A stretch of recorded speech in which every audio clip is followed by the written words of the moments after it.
तो दोस्तों आज आ गए क्वेश्चन नंबर 17 के साथ। क्वेश्चन नंबर 17 वही मेजर हेड सब हेड लिखना है। सबसे पहला आ गया पब्लिक डिपॉजिट। आई गेस बच्चों बहुत बार हो गया, ये तो अब बार बार रिपीट हो रहा है, मुझे लगता है आपको अभी तक याद हो जाना चाहिए।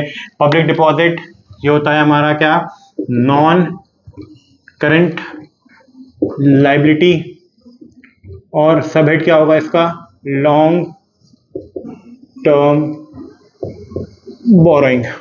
ऑफिस फर्नीचर, ऑफिस फर्नीचर कहाँ पे आएगा बच्चों, ये भी लंबे टाइम तक हमारा साथ देता है, एसेट है, नॉन करेंट एसेट।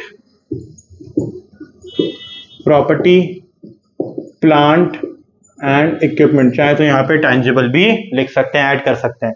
अगला है प्रीपेड रेंट, हमने प्रीपे कर दिया है।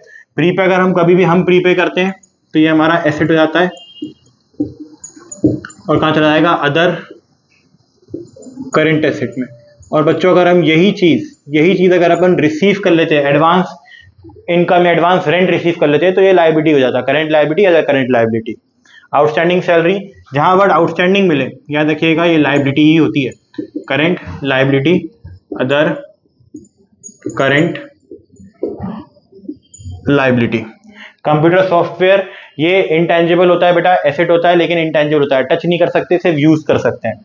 ठीक है, जाएगा non current asset, property, plant and equipment, जिसमें आप चाहो तो इंटेंजिबल लिख सकते हो।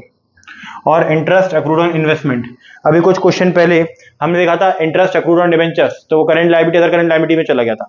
ऐसे ही क्या है, इंटरेस्ट अक्रूड ऑन इन्वेस्टमेंट, ये इंटरेस्ट अक्रूड है, मिलना था मिला नहीं है, किस पे है, इन्वेस्टमेंट पे, तो ये क्या हो जाएगा, करंट एसेट, ये चला जाएगा अदर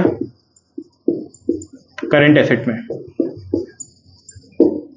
आई होप आपको ये वीडियो समझ में आई होगी। कोई भी डाउट है आप नीचे कमेंट सेक्शन में पूछ सकते हैं। Thank you for watching.